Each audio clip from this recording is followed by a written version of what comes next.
Erokamano nyikwa Ramoga Juang kuom kete e J Media arwakini machiegni e winjo weche manyien kikeloni kod an Ajuang Junior. Tarik en 7 kama bende oganda ma pacho kaendi e piny mangima yangoe nyasi noendi mar Pasaka kama bende obiro timo e rapar mar tho koda chier mar Kristo e giko juma niendi. In Pasaka oyudi kanye? Harwaki e winjo weche manyien kendo magi e moko kuom thuond weche ma ikoni odiochieng'ni ma kawuono.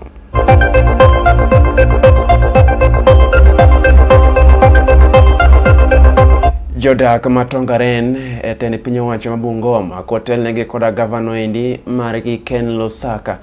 oramo ni Yesu onogo ma bende oyangore kaka jawar nyaka ter mane msalaba e nyasi niendi mag Pasaka.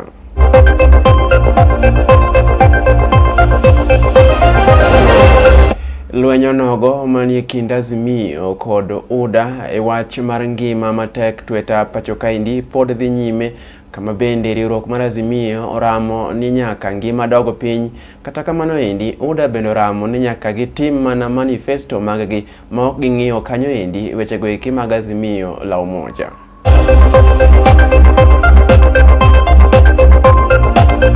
Kapod wani weche go eki motenore gi siasa en ni ker ma pacho kaendi osingo ngima mayot ne oganda kata jodak ma pacho ka kama bende notero kisera mage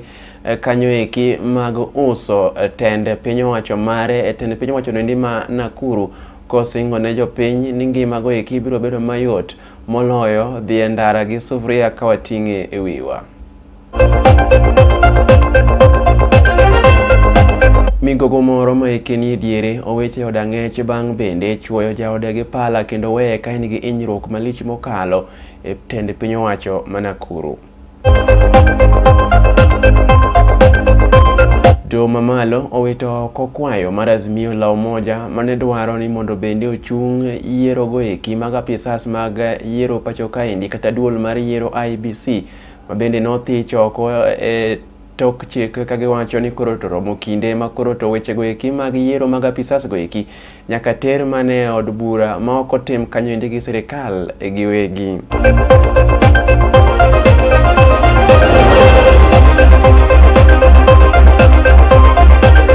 Mago gi mamoko nyikwa Ramoga Juang arwakini machiegni e winjo weche manyien kikeloni kod an Ajuang Junior. En ni bende Yesu onogo ma Tongaren koro niendi to osingi ni biro dhi gur e msalaba ya nyasi niendi ma Pasaka. Kani oyango weche gi ekine e J Media, gavana endi ma Bungoma Ken Lusaka otimo singo mage ne jodago eki ma koro to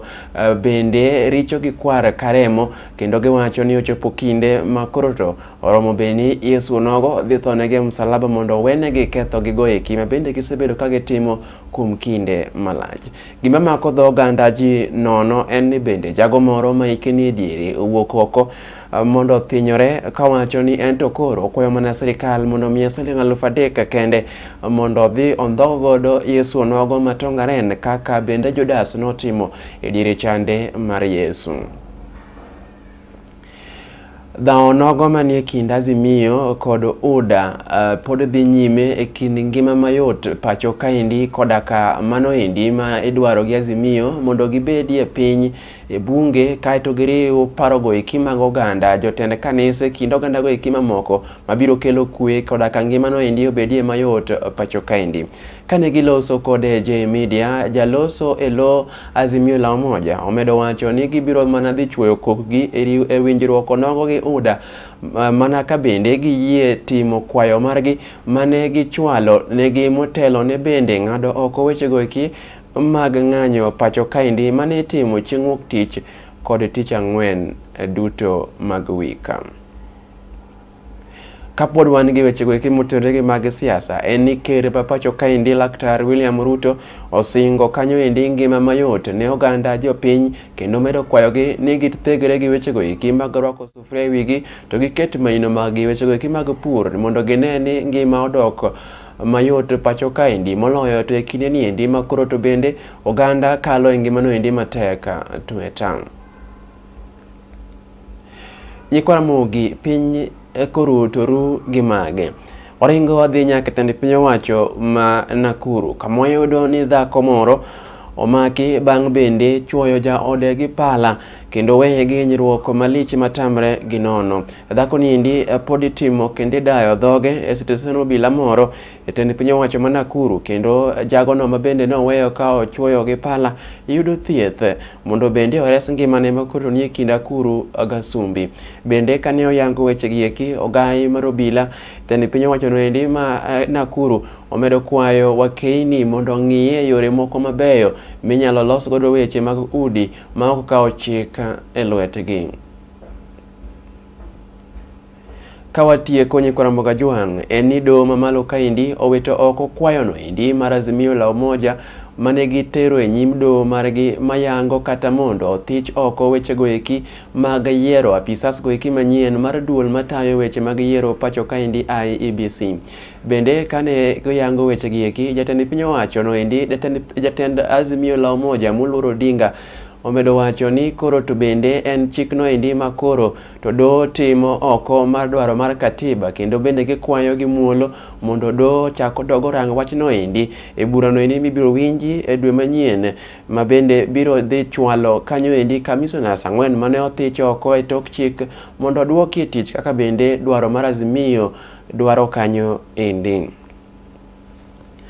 Nyikora Mboga Jwang' kawatieko to magi thuond wechego eki ma ne wamiyo pek odiochieng' ma kawuono. Eni Yesu onogo ma Tongaren koro niendi to luoro osemako, kendo bende kos malich mokalo bang' bende oganda ramo ni biro dhi tere msalaba e nyasi gi eki mag Pasaka. Dhao manie kind Azimio kod UDA bedo mana jimbore bang' bende jatend piny Kenya wacho ni onge wechego eki mag handshake, mak mana nitiere yorego eki mabeyo minyalo los godo weche mag ng'eyo matek to etamana kokale od bura ma pacho kaendi.